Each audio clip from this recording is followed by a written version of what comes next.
Morning లేచిన తర్వాత brush చేసిన తర్వాత ఎంతసేపటి వరకు తినకూడదు, తాగకూడదు?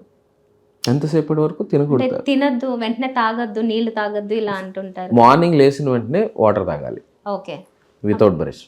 వితౌట్ బ్రష్ అంటారు కానీ ఇది కొంచెం చాలా మందికి ఏంటంటే డైజెస్ట్ కాదు. ఇప్పుడు నోట్లో 10⁻⁹ స్పీసీస్ బ్యాక్టీరియా ఉంటాయండి.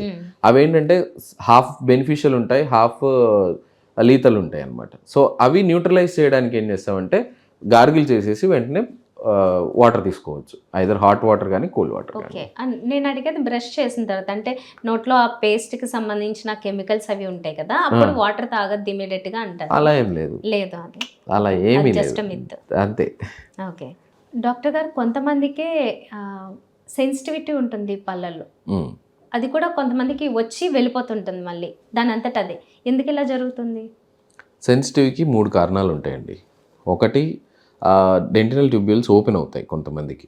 ఏంటంటే గట్టిగా బ్రష్ చేయడం, నాకు చెప్పాను, గట్టిగా బ్రష్ చేసినప్పుడు ఏమవుతుందంటే థిన్ లేయర్, ఎక్కడైతే ఎనామిల్ థిన్ లేయర్ ఉంటుందో అది వేర్ ఆఫ్ అయిపోతుంది. వేర్ ఆఫ్ అయిపోయిన తర్వాత ఎనామిల్, డెంటిన్ పల్ప్ అని 3 లేయర్స్ ఉంటాయి.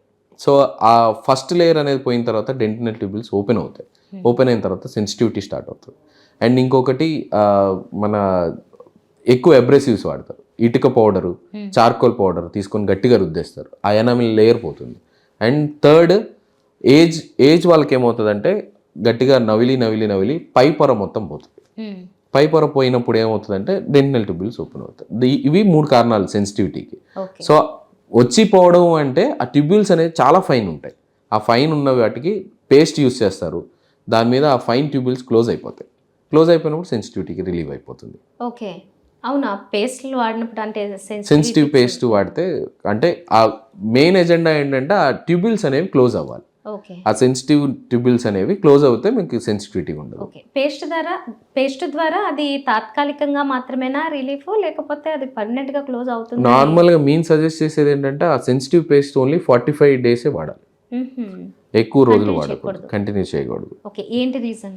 అబ్రెసివ్స్ అగైన్, దాంట్లో ఎక్కువ అబ్రెసివ్స్ ఉంటాయి. సో కంటిన్యూ చేస్తే ఏమవుతుందంటే టూత్ కలర్ చేంజ్ అవ్వడం, లేకపోతే టూ మచ్ ఎనామిల్ పోవడం, ఈ సైడ్ ఎఫెక్ట్స్ ఉంటాయి అనమాట. ఓన్లీ 30 to 45 డేస్ వరకే వాడాలి సెన్సిటివ్. దాని తర్వాత నార్మల్ రెగ్యులర్ సెన్సిటివిటీ పోయిన తర్వాత రెగ్యులర్ టూత్ పేస్ట్ వాడచ్చు. ఓకే, పోకపోతే ఏం చేయాలి?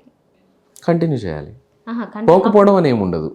ఎందుకంటే ఒకసారి ట్యూబ్యూల్స్ క్లోజ్ అయినాయి అనుకోండి, మీకు సెన్సిటివిటీ అనేది ఉండదు. మరీ ఎక్కువ వాడింది ఈవెన్ 45 డేస్ తర్వాత వాడిన తర్వాత కూడా సెన్సిటివిటీ ఉంది అంటే మనకి పల్ప్ దగ్గర ఉన్నట్టు, ఆ లేయర్ అనేది చాలా పోయినట్టు. సో ఆ లేయర్ పోయినప్పుడు మరి అగైన్ మళ్ళీ ప్రొఫెషనల్ ట్రీట్మెంట్స్, రూట్ కెనాల్స్ చేసుకోవడం, క్యాప్ లేపించుకోవాల్సి వస్తుంది. ఓకే, ఏ పళ్ళకి ఆ ప్రాబ్లం ఉందో వాటిని గుర్తించి వేయాలి. ఓకే, క్యాప్స్ వేస్తారు చాలా మంది చూస్తూ ఉన్నాము, దాని లైఫ్ ఎంత ఉంటుంది? Maintenance, patient maintenance. కొంతమంది 1 yearలో క్యాప్ పోయిందని వచ్చే వాళ్ళు ఉంటారు, 10 years వరకు ఏమవ్వని వాళ్ళు ఉంటారు. సో ఆ లైఫ్ అనేది పేషెంట్ మెయింటెనెన్స్ పడి. సో ఇప్పుడు మనం క్యాప్ పెడతాం, ఫర్ ఎగ్జాంపుల్ ఇప్పుడు క్యాప్ పెట్టామనుకోండి, అది ఏంటంటే బాడీలోకి ఫారెన్ పార్టికల్ చిగురు రియాక్ట్ అవుతుంది, ఒక లైన్ ఫామ్ అవుతుంది, చిగురుకి ఒక రెడ్ లైన్ ఫామ్ అవుతుంది. మనం ఏం చేస్తాం, రెడ్ లైన్ ఫామ్ అయింది, బ్రష్ చేస్తే మండుద్దేమో, బ్రష్ చేయడం మానేస్తారు. సో అది స్లోగా కింద లేయర్స్ వరకు పోతుంది, బోన్ వరకు పోతుంది, మళ్ళీ టూత్ వీక్ అయిపోతుంది.